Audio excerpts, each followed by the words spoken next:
Hi, I'm Bill Bishop, and I want to help you build the future business of your dreams.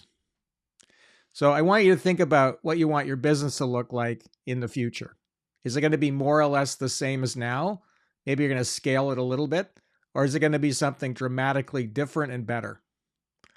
That's what I want you to think about. And what I suggest you do is imagine your business like this, that you're making 10 times more money, you're working 50% less, and you're having 100 times more fun. That's what I suggest you try to do. And that's my intention to help you do it. So, how can I help you do that? Well, one, I've been an entrepreneur for over 40 years. So, I've run a number of different companies, I've sold them, started other ones. And over that time, I've made those leaps several times. Okay. So, I figured out how to do that. And what I figured out was there was a way of thinking about business that holds us back as entrepreneurs. And I call that old factory thinking. So, in the following video, I'm going to explain to you all about old factory thinking and why you want to get off that. And you want to embrace what I call new factory thinking, which will open up your mind to all kinds of possibilities that you never thought of before. And that will be your big idea. So, that's why I call my company the Big Idea Company. Now, here's the thing right now. I'm not trying to sell you anything. Okay.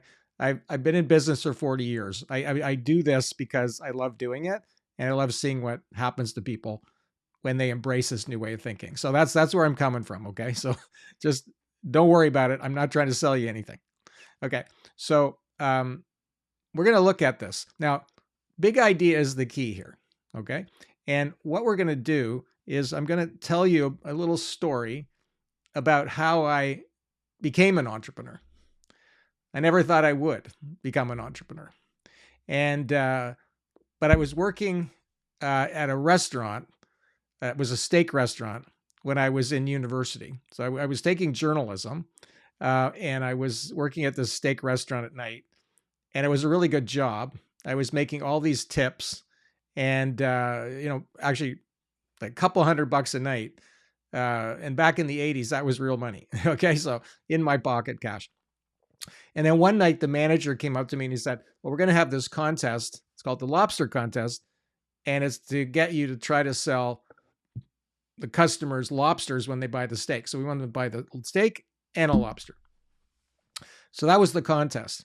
Now, over the first 3 weeks, I only sold 4 lobsters. I wasn't very good at it. I didn't really like suggesting it to people. I didn't even like acting like a salesperson.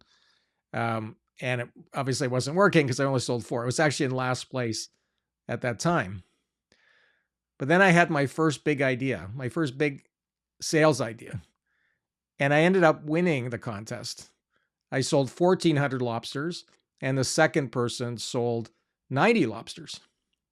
And I never told anybody how I did it, actually, until I wrote a book called How to Sell Lobster, which is my most popular book by far. But people always say, well, okay, how did you do it? Now, what I did was I went up to the table and I said to them, I said, well, you have a choice tonight. You can have your basic steak or you can have our special. And I learned to wait for them to say, well, what's the special? And I'd say, well, it's a steak and lobster. So what do you want to have? You want to have the basic or do you want to have the special? And the first table I said that to was an office party of 20 people. They all ordered the special. So I was able to, sell 20 lobsters just like that. And then this just kept working, this whole way of saying things. Now, the key thing was I didn't change the product, didn't change the price, I didn't change the company I was working with. I just changed the way I packaged up and presented what I was selling here, what the idea was. And the reason why it worked was because for 3 reasons. One, it was about them. They had to decide, who are they going to be? Were they going to be a basic person or were they going to be a special person? The second thing was it was about the office party. Were they going to have a basic office party or a special office party? And so what I had really done was I had changed the whole idea of this lobster. It wasn't really about the lobster anymore. It was about them and their office party. And by changing the words around and giving them this choice and this word special, it created a much bigger idea about the lobster, and that made them want to buy it. So I realized that people buy ideas, they don't buy products and services. So you have great products and services, okay? But what about the idea that you're attaching to it? Is that a great big idea, or is it kind of boring and generic? Does it make you look like a salesperson?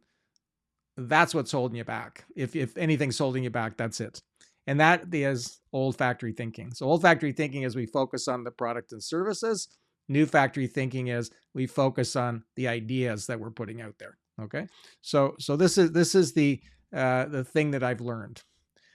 So then the question then for you at this juncture here, okay, because this could be a turning point right here for you, is what is your big idea for the future business of your dreams? What is that going to look like? How are you going to use these techniques that I'm going to talk about in order to build the business that you really want? Because I know a lot of people are successful, but is it the business you really want? Is it the kind of success that you really want, or is there something more that you want? See, those are the people I want to talk to. I want to talk to, if you're one of these people, you're forward thinking, you're ambitious, and you say, I'm not satisfied with where I am right now. I want to go further. And the only way to do that really is to take a look at how we think about business on a fundamental level and say, is that helping me? And then use a new way of thinking about business that's much more helpful. And I call that new factory thinking. So new factory thinking is a suite of business strategies that are forward thinking. And they're the kind of strategies that are used by companies like Apple, Google, Amazon, Facebook, and so on. And you might say, well, I'm not in the tech business. I don't have an internet company or whatever. But what I figured out was that you don't have to be in any of those things to use these techniques that they've used, okay? I studied these things. I used to work with Apple back in the 80s. I worked with IBM. I worked with Bell. And I realized that these companies have a different way of thinking about things. And I've been able to apply them to any kind of business. So we can take what they're doing and apply them to your business. And this will really open up your mind to all kinds of possibilities, okay? So this is why you might want to check this out. Now, this isn't some pie in the sky thing. I've been doing this for a long time, helping a lot of people like you. And more than 5,000 companies now, entrepreneurs and organizations, use this new factory thinking, this approach, these strategies. And every one of them would tell you that they would never go back to the old way of thinking. Okay, they would never ever do that. So, what I want to encourage you to do is to watch the next video. So it's about 30 minutes long, and it explains new factory thinking. Okay, and you're going to get all kinds of ideas from that about how to create that future business of your dreams. I can guarantee you that. Okay, that you're going to hear these things and go, oh, I never thought about that. I just never thought about that. That's amazing. That'd be so much better way to run my business. That'd be so much better way to be successful. That's so much better way to scale my business. Okay. So, and I'm going to give you some examples in that video of what other people have done, other entrepreneurs have done. That's going to inspire you, but also give you ideas for yourself. So I know you're busy, like I say, and you're running your old factory, but if you spend this time, it could make all the difference. It could be the next step.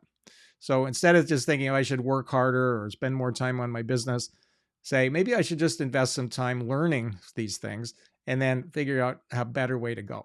Okay. So that's what I'm hoping you will do. Okay. So I'm not actually asking you to change anything here. The way we operate all our community here is we say we have our old factory. It's kind of like we're running a hot dog stand, and we're just going to keep running that, okay? We're going to spend 89% of our time on that. But we're going to start thinking about the future and say, what would that business look like? What would be the future business of my dreams? That's your new factory, we call it. And you're going to spend 11% of your time on that. So not very much, but just enough to get it going, okay? And we have seen so many people get transfer their business from that hot dog stand kind of business to what we call a gourmet new factory business. And they're making 10 times more money. They're working 50% less, and they're having 100 times more fun. So that's why, once again, I'm encouraging you to spend the time to learn a bit more about this. Okay.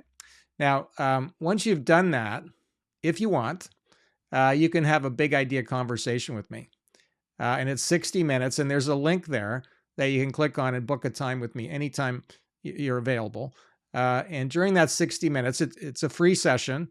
I'm going to help you come up with your big idea.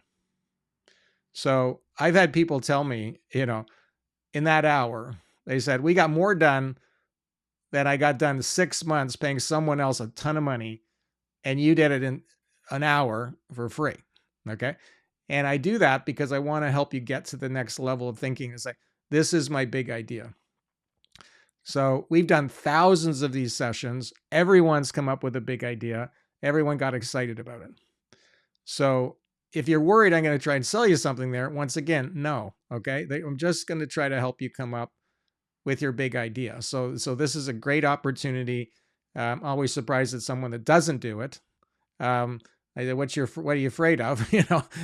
What's the worst that could happen, right? But the opportunity is that you can come up with something remarkable here.